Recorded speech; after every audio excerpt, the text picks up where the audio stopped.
A special train arrived one day, and the Fat Controller welcomed the passengers. They looked at everything in the yard and photographed the engines.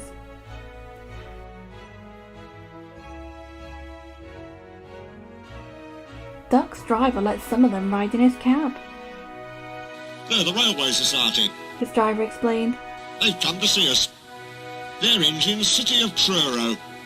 He was the first to go 100 miles an hour. Let's get finished, then we can go and talk to him. Oh, Said Duck awed. He's too famous to notice me. Rubbish. Smiled his driver. Come on.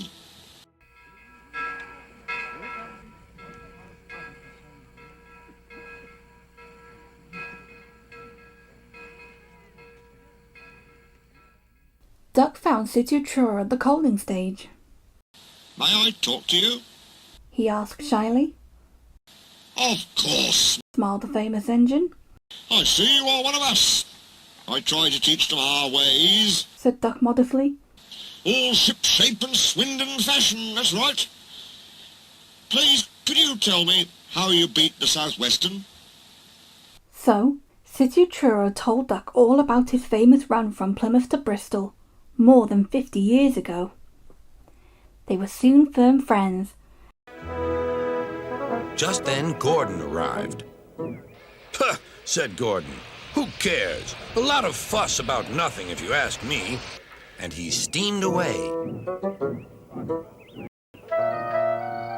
Later that night, the engines found that the visitor wasn't conceited at all. He enjoyed talking to the other engines till long after the stars came out.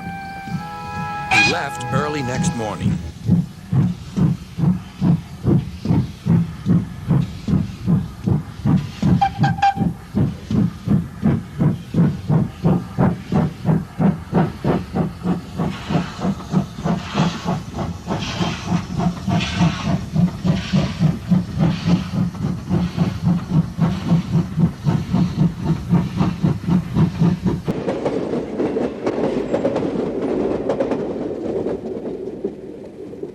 Gordon was still complaining.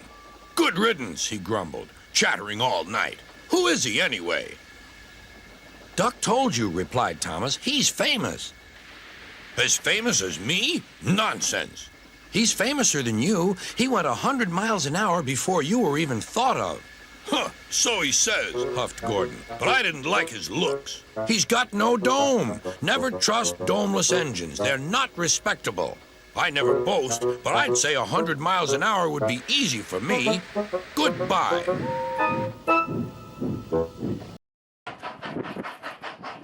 Presently, Duck took some trucks to Edward Station. He was cross, and it was lucky for those trucks that they tried no tricks.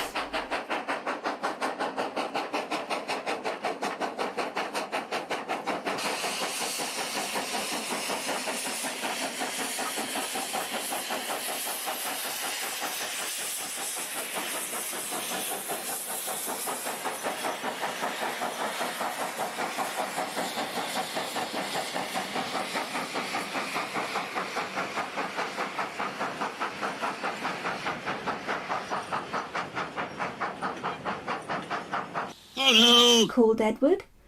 The famous City of Truro came through this morning. He whistled to me. Wasn't he kind? He's the finest engine in the world, Said Duck, and he told Edward about City of Truro and what Gordon had said. "Take no notice," soothed Edward. "He's just jealous. He thinks no engine should be famous but him. Look, he's coming now." Gordon was running very fast. His wheels pounded the rails. "He did it, I'll do it. He did it, I'll do it." Gordon's train rocketed past and was gone.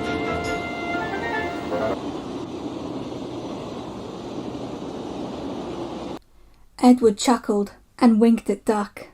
Gordon's trying to do a City of Truro, he said. Duck was still cross. I should think he'll knock himself to bits. He snorted. I heard something rattle as he went through.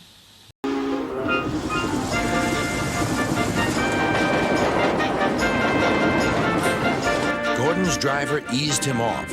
"Steady, Gordon. We aren't running a race." We are then, said Gordon, but he said it to himself. Never known him ride so roughly before. Remarked his driver. His fireman dropped the brake handle to steady himself. He's given himself a hammering, and no mistake. Suddenly, Gordon began to feel a little strange. The top of my boiler seems funny, he thought. It feels as if something is loose. I'd better go slower. But it was too late. On the viaduct, they met the wind. It was a teasing wind which blew suddenly in hard puffs. Gordon thought it wanted to push him off the grid. No, you don't, he said firmly. But the wind had other ideas. It curled round his boiler, crept under his loose dome, and lifted it off and away into the valley below. It fell on the rocks with a clang. Gordon was most uncomfortable. The cold wind was whistling through the hole where his dome should be, and he felt silly without it. And besides, people laughed at him as he passed.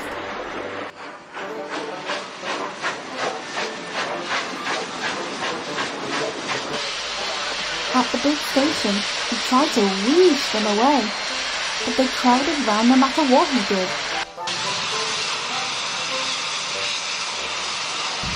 On the way back to the shed, he wanted his driver to stop and fetch his dome. We'll never find it now, said the driver. You'll have to go to the works for a new one. Gordon was very cross.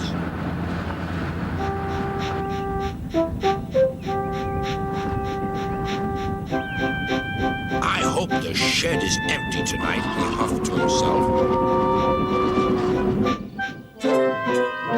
But all the engines were there waiting. Never trust domeless engines, said a voice from somewhere behind him. They aren't respectable.